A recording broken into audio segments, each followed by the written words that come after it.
A gente era rebelde, punk. Primeiro, por causa desse caos que havia em torno de nós, também por causa de abuso de drogas.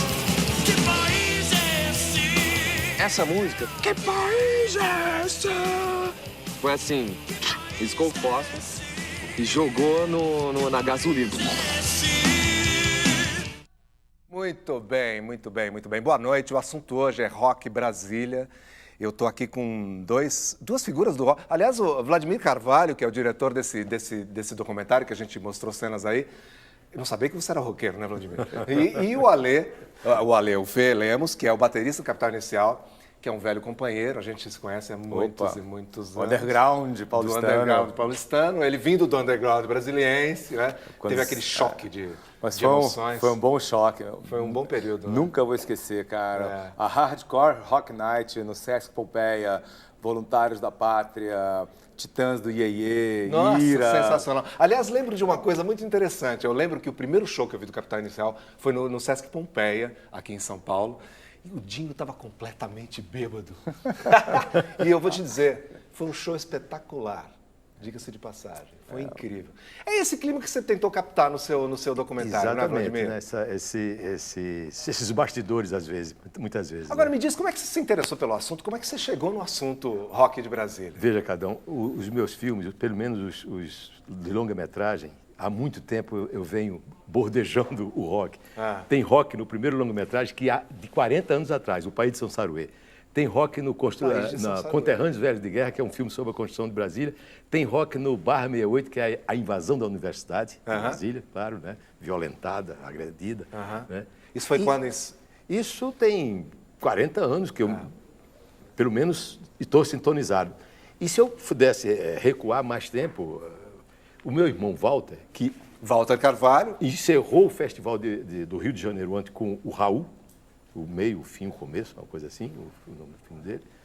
Eu sou mais velho que ele, 13 anos, então quando ele começou a sair de casa, e dando cuidado da minha mãe, que era viúva, eu que monitorei ele. Disse, não, eu já tinha visto o Cimento de Violência, Billy Haley e seus Cometas. Já tinha esse espírito, né? Aí eu disse, não, calma, mãe, deixa ele, que a gente resolve. Porque o Walter era inquieto. Posso mostrar cenas do filme? De cara, botem aí as cenas do filme pra gente comentar na sequência. Ele resolve vender uma bicicleta e com o dinheiro da bicicleta ele compra a bateria. Pô, como é que você vendeu o seu presente? Olha a bateria aqui, olha. A gente via rock de Brasília, nós não somos do Rio, não somos de São Paulo. Procuramos independência. A gente não é famoso, não é conhecido, não é nada. Por que eu tenho que fazer uma coisa que as pessoas querem fazer? Eu vou fazer o que eu acredito, né? A banda vai fazer o que a banda acredita. Comecei a escutar música por causa dessa atmosfera, dessa cidade. Uma vez foi ver um show e todo mundo cantava aquilo. Aliás, posso te perguntar, de cara, o que o Caetano tá fazendo nesse filme? Me explique. Ele levou a Legião para o programa Chico e Caetano. E aí fica interessante, porque ele imita o Renato fazia aquelas coisas e ele imita o Renato. Ficou muito engraçado isso. Sensacional. Ô Fê, Brasília tinha uma coisa que é uma característica das cidades onde aparece o rock and roll. Tem um tédio ali correndo, né, soprando pelas esquinas. O que costuma acontecer em todas as cidades, na verdade, em que o rock and roll viceja com muita força, né? Eu acho que Brasília foi peculiar porque juntou também jovens de backgrounds muito diferentes, né? Pela própria fato de ser uma cidade construída, veio todo mundo de fora para povoar Brasília no primeiro momento. Então teve uma mistura que não ocorreria, digamos, num bairro de classe média, numa cidade tradicional, onde as pessoas são mais ou menos tem um certo background parecido, né? Brasília teve esse lado de ter os diplomatas, de ter os filhos de professores universitários, de pessoal de funcionários públicos, pessoas também que viajavam muito e que traziam informação. Então, Brasília teve isso. E teve o fato que não tinha nada para fazer. Então, quando você fez uma banda e, de repente, o pessoal viu, eles estão se divertindo ali tocando, vamos tocar também. porque era a coisa mais bacana que a gente podia fazer. Dá para considerar os Paralamas uma espécie de quase uma pré-história, da verdade, dos grupos que vieram na sequência, né? Porque os Paralamas são os primeiros a sair de Brasília e fazer sucesso. Como é que vocês viam os Paralamas? É essa visão que a Plebe colocou? Pô, os caras foram lá fizeram sucesso, Não. ganharam dinheiro. Na verdade, o Paralamas é uma banda que começa no Rio de Janeiro. Agora, o Bi e o... eles começam no Rio? Sim, eles começam na Ora. faculdade rural, na universidade rural, lá em Seropédica. Agora, o Bi e o Herbert moravam em Brasília. Eles eram amigos do Dinho, eram da turma do Dinho. Quando o Aborto Elétrico, o Blitz 64, começam a tocar e fazer essa movimentação dos punks lá em Brasília, o Bi e o Herbert estavam de mudança para o Rio. Então, eles foram nos shows, nos primeiros shows. Eu me lembro do Bi Ribeiro, ainda que tinha um cabelo louro desse tamanho, assim, chegando nos primeiros shows do Aborto Elétrico, mas ele já morava no Rio. E no Rio, ele já tinha começado essa banda com Herbert Viana. E o baterista era o Vital, do Vital e Sua Moto. Depois o Barone entra, e aí o Paralamas, enfim, é uma das primeiras bandas a gravar, se não me engano, grava em 1983, o primeiro disco. Exato. Eles já estavam no Rio de Janeiro. Sucesso, porque Vital foi um sucesso. Foi um sucesso. Eles já estavam no Rio de Janeiro, então, desde o início dos anos 80. Eu não me lembro, eu não sei que ano especificamente eles se mudaram para lá. Só que eles pertenciam à turma do Dado, do Dinho, do Tavo, do Ico.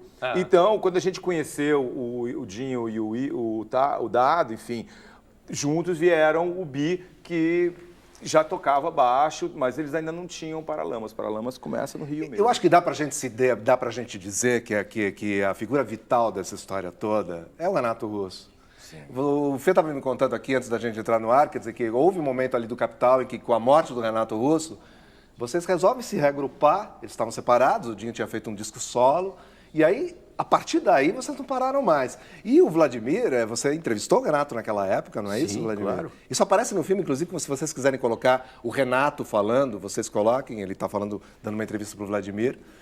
Não é, Vladimir? Inclusive, tem uma fala do Dinho, essa coisa da morte do Renato tem uma influência enorme para recompor o Capital, que ele fala assim, a morte do Renato ressuscitou o Capital. Olha. É porque a gente, meados dos anos 90, então 96, com a morte do Renato, a Plebe Rude estava separada, já não gravava mais há algum tempo.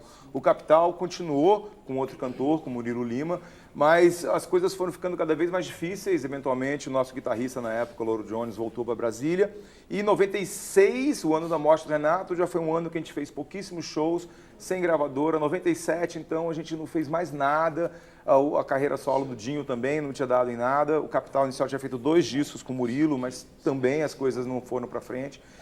E a gente parou para pensar assim, acho que cada um refletiu e viu que, poxa vida, aquele sonho que a gente viveu, tudo aquilo que a gente fez, de repente, com a morte do Renato, acabou. Será que a gente não tem a obrigação de engolir o orgulho e vamos se juntar de novo? Esse momento, né? A gente tem uma frase do Renato no filme que eu gostaria que vocês colocassem. Na verdade, é a mãe do Renato. O Renato falando. A música que está tocando no rádio está em primeiro lugar, fala. Sabe, Santo Cristo foi para a cidade da Planaltina, Taguatinga, não é só Brasília, fala de tudo, entendeu? Que país este tem um prisma de Brasília.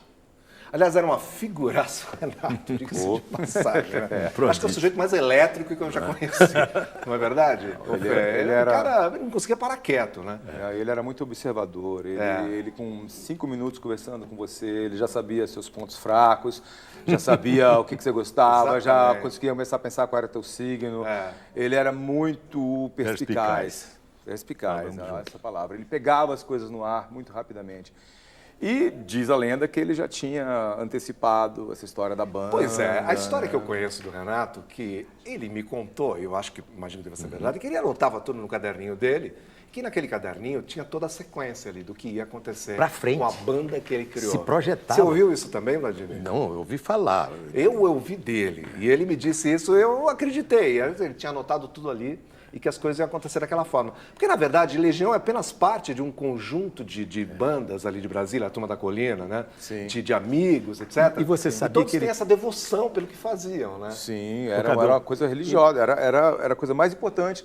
Mesmo assim, a gente não ganhando um centavo, Assim, o fim de semana, quando você fazia um show, era a coisa mais importante. Assim, os ensaios, a gente ensaiava muito, a gente levava Sempre, né? muito. A gente ensaiava sempre, cara. A gente Ensaiar era um grande barato também. Pô, ensaiar era ótimo. Você sabe que isso é fruto de uma moléstia que ele teve, uma coisa que ele ficou imobilizado na cama quase um ano. E ele projetou toda essa coisa para frente. Teve Isso tempo e pensou nisso, incluía até cinema e ópera, você imagina. Isso é incrível, né? Ele ia fazer o Capitães de Areia, que está agora circulando, está no circuito. Ele pensou em fazer Ele isso? pensou.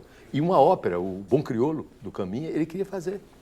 Que incrível. Ele dizia que ele ia ter três estágios na vida, né? O primeiro, ele ia ser um cantor de uma banda de rock, né? Ele estava bem nesse, né? Aí ele ia escrever um livro e depois ele ia para o cinema.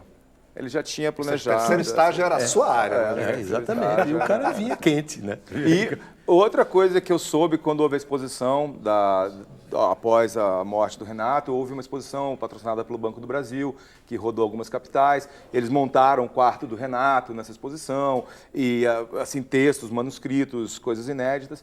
E tem lá, então, a história que o Renato ele criou uma banda imaginária. Nessa época ele morou nos Estados Unidos, que ele teve esse problema na perna.